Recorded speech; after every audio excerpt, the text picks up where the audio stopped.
Okay, Jim. Well, first of all, can you just give us an update on Louis Molt's injury situation and how he's doing?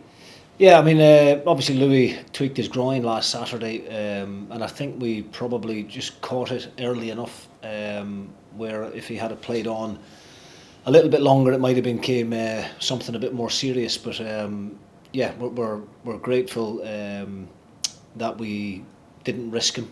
Obviously, a very important game last weekend up in Inverness, but Louis being as important a player as what he is to us, we felt the best option just to bring him off there and then.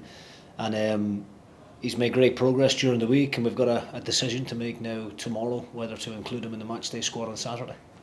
And what is your thoughts on that? Is he potentially in then? Yeah, I mean it's 50-50 probably at the moment, and we'll sit down with the medical team later on this afternoon, and we'll make a decision tomorrow morning whether we take the risk with him or not.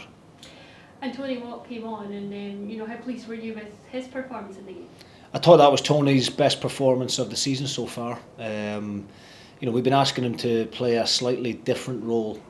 Louis is that out and out number 9 for us, and we've been asking Tony to play almost as a second striker, not as an out and out number 10, but doing a job on the opposition defensive midfielder for us. But obviously we want him to get close enough to Louis when the two of them are playing together and try and develop a partnership. But on Saturday when Louis went off, then Tony became that number 9 for us, and I thought he led the line really well. I thought his link-up play at times was excellent, and he worked extremely hard for the team when we didn't have possession of the ball. So I'm in a very fortunate position. Obviously I've tried to play the two of them together throughout the course of the season because of how important both players are. But on Saturday, if Louis Moult doesn't make it, then Tony will be that natural replacement. And how's your team news otherwise heading into the game? Everybody else is fine, thankfully. I mean, Ross Docherty and Craig Sibbald, played a large part in the game on Saturday. Doc had been out for a number of weeks, and match fitness wise, he's not where he needs to be, but he will get there. The next couple of weeks, obviously, he'll play. He's very instrumental to us as a player. He's obviously our captain and our leader, but playing the way that we want to play, trying to dominate the ball, he is a big part of that, and we're definitely a better team with him in it. And you're back at the top of the table. How important could those 3 points be against Inverness last weekend? I mean, look, it's still obviously very early days. Of course, top of the table right now is nice when you take a look at the league table, but very, very early doors, obviously. I tend not to get too carried away with how the table looks until around about the middle of the year. But it's certainly, a decent place to be at this time of the season. We've had a great start. I think we've only lost a couple of games. We've only drew a couple of games in the last 9 and won the other 7. So, the players are in a good run of form. A lot of confidence and a lot of momentum in the team. Defensively, we've been solid. And, I think that's what gives us the really good foundation to build on. We look a threat every time we go forward. We look like we're going to score goals, and we should have had a couple more goals on Saturday against Inverness, very similar to the Morton game. We just weren't clinical enough in front of goal. Archie Meekison's unlucky in the first 45, hitting the post.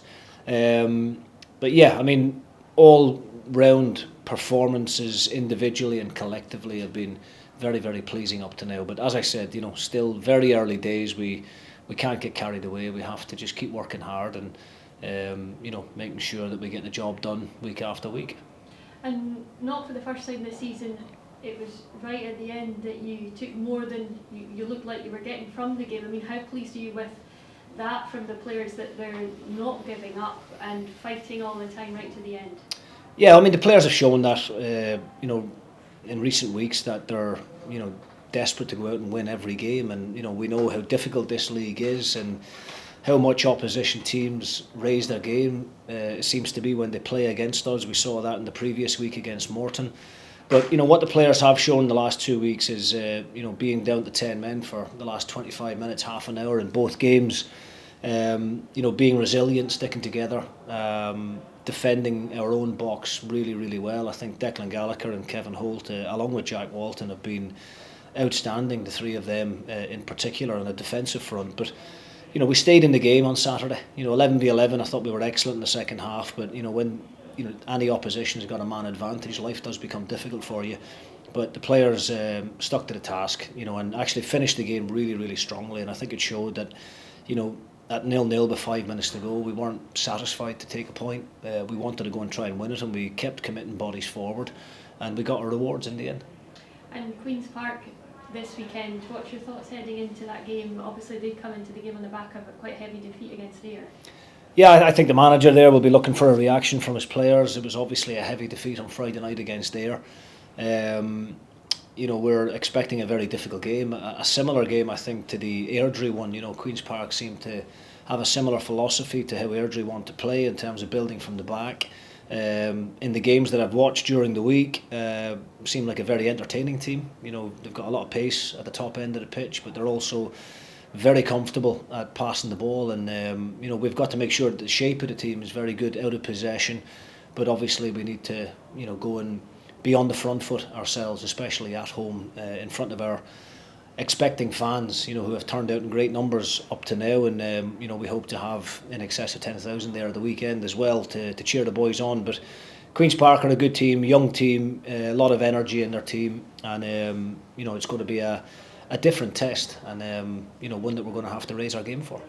And elsewhere in the Championship this week, we saw Duncan Ferguson appointed at Inverness. I mean, have you come across him over your football career with him? Yeah, I don't know Duncan a great deal on a personal level. I'm well aware of the career that he's had on a playing front, and obviously his involvement with Everton and the coaching team. Didn't quite have the success I'm sure he would have hoped for down at Forest Green last season, but another great opportunity for him to get back into management so early on. I was on the pro licence with Duncan down at Largs with the SFA, and I saw him at close hand, and what in terms he brings and on a coaching front, and I think it's great for the league, for Scotland to have for the Scottish Championship to have someone of his profile in the game. It certainly raises it on a marketing front.